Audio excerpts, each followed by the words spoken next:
Hello, Sebastian. It was very nice to virtually meet you via internet video. Thank you for your questions. They were very interesting and thought-provoking, and I will try my best to answer them. And I go in the order of question 1, question 3, because they fit together better, and then go to question 2. So question 1, you asked, how do you think art helps science teaching? What elements make it a better tool than others for this purpose? So I advocate to integrate art into science education, because science can be very abstract. For example, if we're thinking of astronomy, the scales are vast, the scales of time, of space. We're looking at light years and arc seconds. That is beyond human comprehension. It's completely out of context with the human experience. And what art can do is take these abstract concepts and turn them into visualizations, like straightforward data visualization, or creating artworks that are maybe not even visual, but convert data into an audio experience and make it more like an immersive experience. And that can really help foster better understanding of the science concepts that you're trying to communicate. Also, if you're thinking of science communication, art can remove a lot of the jargon that is integral to science writing, especially if you're thinking at journal publications. So by creating an artwork, you're going to attract a completely different audience to the science than you would be able if you're doing, for example, a science conference, or you're publishing a journal article. So for the purposes of science communication, art can be very helpful. Also, if we're thinking of the human condition, science sometimes, well, it has to be very objective to be good science, right? You're removing as much as you can. And that's another debate. That's a question you didn't ask me. Can you be really objective in science? Can you remove the researcher from the research?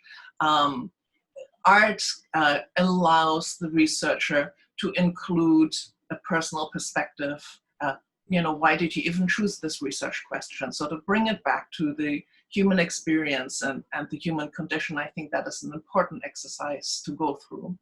And also, art and science overlap sometimes in certain practices, for example, drawing. Of course, artists draw and sketch, but so do, for example, scientists who work at the microscope. There's a large history of drawing at the microscope. And even though today you can take photographs, there's a lot of advantages to actually sketching at the microscope's eyepiece, because of the different kind of focus levels that you can document that would not be able to do through photography. And also mathematicians, they draw concepts that are difficult to express, or they're working toward with numbers.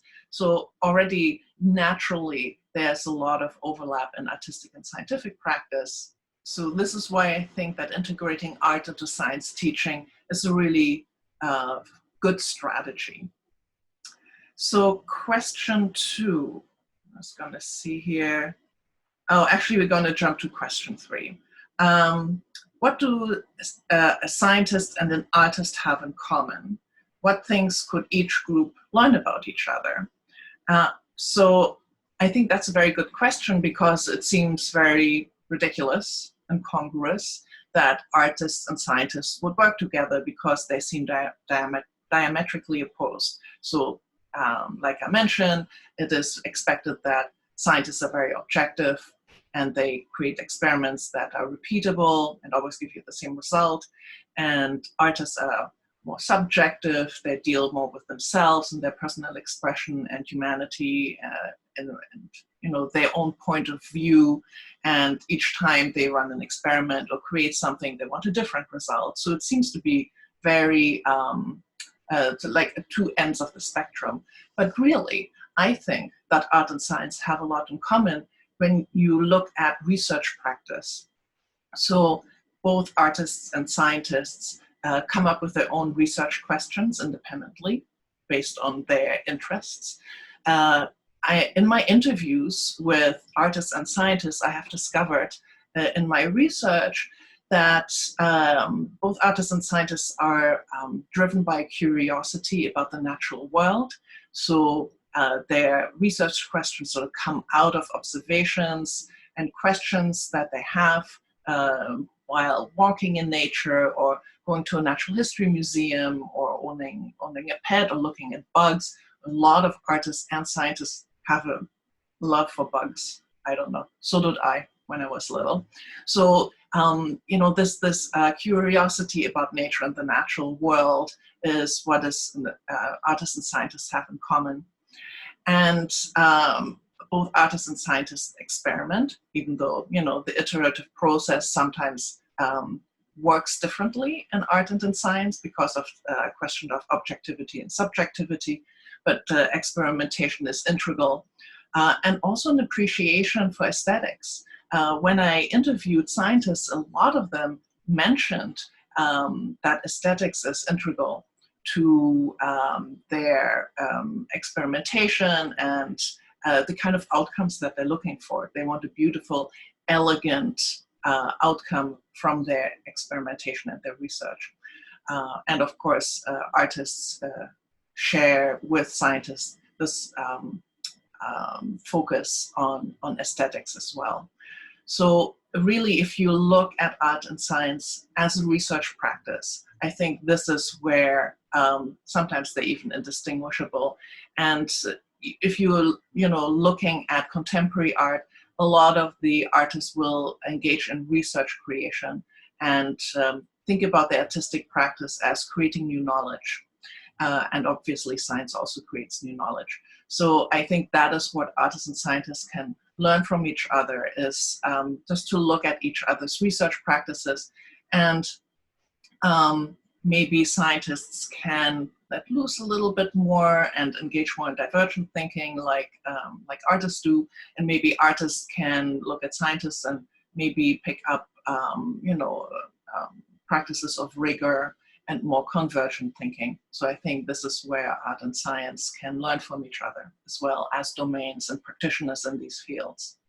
So the final question that I'm going to talk about is your question 2, which is, how do you think we are close to finding life outside of Earth? How would that discovery change humanity? This is a question I've heard another journalist ask this of an astrobiologist, and he said, if you ask 100 astrobiologists this question, you'll get 120 answers. It's a very interesting question. I think we're fairly close, mostly because of what all the astrobiology and SETI-related research is discovering, especially in the last few decades. We're looking at extremophiles, so these are life forms that love to live in places where we think life is impossible, so in very hot environment, very dry environment. If you're thinking of tardigrades, you can shoot them into space and they live in the vacuum of space and they come back down on Earth and they're just fine. There are also organisms that don't mind or actually like being irradiated. So these environments that until a short time ago we thought were absolutely hostile for life can actually foster life. Life can thrive there. So what that means by extension is that the percentage of environments, planets that, or moons of planets that could host life, of course, has, you know, vastly expanded. Also, our research into exoplanets is, you know, evolving by leaps and bounds.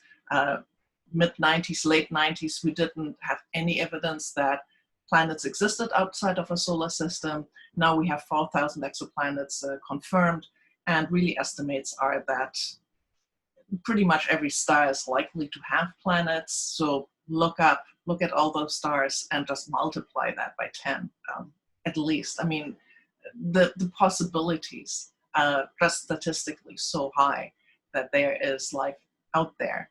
Now the question is, if this planet is orbiting a star that is light years away, course, it's very hard to observe life there.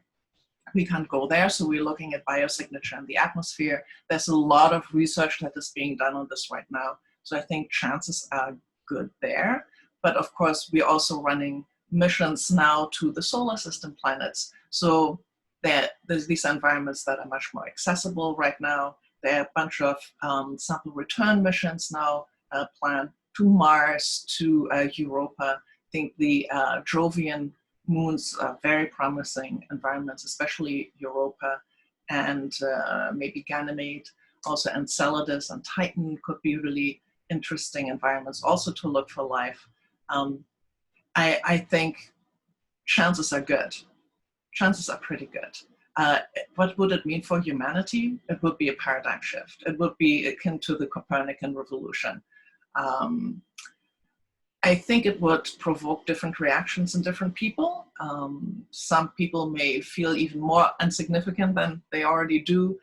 For me, it would mean that I am a small piece in a much larger and more beautiful picture than before. It would make me feel much more connected to the cosmos. So I would very much welcome, finding life elsewhere. And I hope it's very different from us. I hope we're getting a real surprise. I like surprises. I like, expanding my horizon. And I'm very excited to see what's out there and answer the question, are we alone? So I hope that answers your questions. Thank you very much. And if you have any other follow-up questions or feedback, just don't hesitate to get in touch with me. Bye for now.